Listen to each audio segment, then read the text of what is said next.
I was a Democrat for a very long time, but in 2020, I became a Republican for the 2020 incoming presidency. And my perspective and everything changed, obviously, because I was a prosecutor. And so I see like crime, who's coming across the border, what are the crimes that they're committing. So I became more involved with the Republican Party. I became more involved and more outspoken about the Republicans and what they were going to do and everything. What really was the precipitator for me on going out and actually doing something about it and actually getting involved in this was the government coming after me.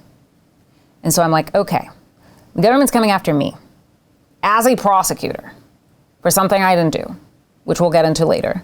Then the government's also coming after Jesse Powell. The government's going after a significant number of other people in the industry for absolutely no reason. They're coming after exchanges. People can't work. I am a big, big proponent of the U.S. Constitution. I am an originalist, and I believe in the Constitution as it was written. So when you see the abuses the government is doing, there comes a point where you sit down and you're just like, I can't take this anymore. Like, this is not what the United States Constitution stands for. And I swore an oath to protect the U.S. Constitution from enemies abroad and enemies within. So when this all happens, when you're being persecuted, I was upset, obviously, very upset. And I was just like, there's just something we have to do. I have to do something. I don't know what it is, but it'll come to me. So one night, we're at David Bailey's house, and David and I are just, outside shooting the shit, having a conversation, and he'd be like, man, like, I would love Trump as like the speaker in Nashville. And I was like, I can actually help you with this. And he's like, no, stop it. And I'm like, no, I can actually help you with this. And when was this? What month was it in 24? This was in March. And the conference was in May? Mm-hmm. So 2 months out, you guys are hanging out in Puerto Rico. Yep. And he says, I'd love to make this happen. He's like, I just want this. And it was just, like, it's just friends. We talk about so many things. And this is one of the things, he's like, I would just love this. Before this, Trump had never really publicly said anything pro-Bitcoin or pro-crypto. No, all we had publicly from his statements were like the his anti-crypto stance, anti-Bitcoin. From years earlier. From years earlier, right. Exactly. Okay. And, we thought it's a long shot, but let's like, what's the worst they can say? No? Okay, then no. So I called my dad's best friend, Paul Manafort, and I was like, hey, do you know what the Bitcoin conference is? He's like, I have no idea what you're talking about. Really? And I was just like, okay. And Manafort is close in the Trump circle. Yes. Yes. He's been friends with Trump for years before he ran his campaign in 2016. Okay. So they're friends. And he's like, no idea what I'm talking about. He does know Bitcoin. I won't tell that story. That's a him story. He needs to talk about that. That's a wild story. And he goes, I don't know what the Bitcoin conference is. I don't know what you're talking about. And I'm just like, okay. So the first try, because I'm telling you, this is a wild ride, right? To get to Trump, we have to convince Paul, right, that this is a legitimate thing. This is real. And at first, we were thinking small, but understand we're in uncharted waters. We also, this is not what we do, right? Here's like an ex-prosecutor, a media guy, and like, we're just like trying to figure out like, what do we do? How do we sell this? How do we take this? How do we convince him? That wasn't even the thought at the time. The thought was only, how do we get him to Nashville? So. Investment Club. Today, I consider it the best investment that I've ever made. We get 4 projects presented a week by their associated CEOs. Personally, I'm completely blown away by the quality of these projects, and I know of nowhere else where I would be given this same opportunity. Each week that passes, I feel more appreciative of the fact that I'm a member of this group.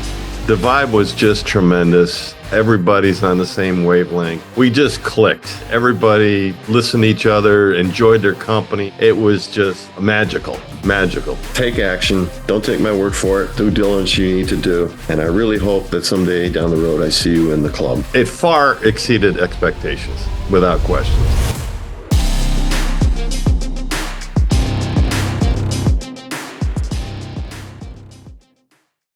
the first thing, it's like, okay, this is the conference. This is how many people come to the conference. This is how much is streamed. This is the social media presence. This is the global presence of it.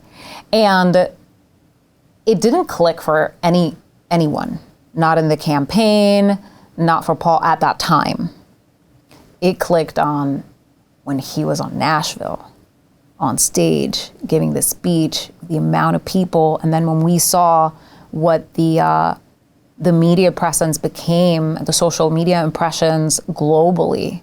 I think it was something on the first day, like, oh my God, I think it was like 18.4 billion impressions. It was insane. It was insane, right? Yeah, front page New York Times, front page BBC. I joked, I didn't know you at the time, that if you had to pay Donald to say these things, it would cost you $100 million for that endorsement. That's probably low. It was that big. And I think that the ad value of it, when we got the numbers back, it was something atrocious. It was something like $286 million worth of ad value. Right. So we know this, obviously, because we're on the conference side. My friend's on the conference, so I'm privy to information. But they weren't getting it before. They had no idea what they were signing up for. And so we first do this, and then he's like, all right, we built all of these decks, and it's funny because the thing that got us through wasn't these decks, it was a 2-page PDF of us summarizing and distilling like why Bitcoin is important. Okay. And David was in Japan when he had just finished Bitcoin Asia, and he was in Japan afterwards, and I had gotten a call from Paul. I had just hung up with David. Paul says David has to meet with the president in like 3 days. And I'm like, all right. So I called David. He's not responding. I just hung up with him. He won't pick up my call. Emily is not responding.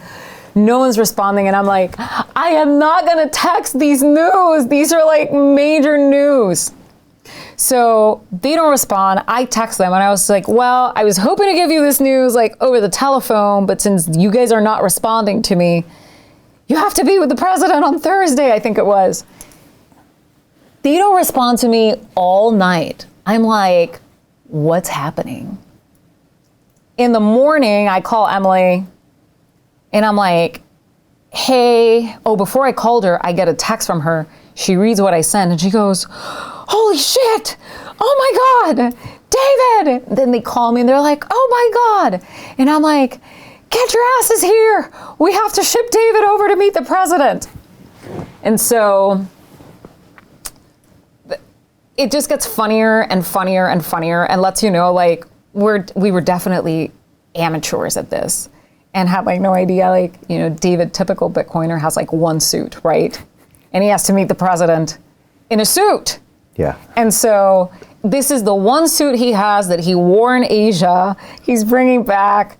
We can't find, in Puerto Rico, there are like no 24-hour cleaners. This does not exist. Like, because power is so expensive that they will turn on the machines maybe once or twice a week.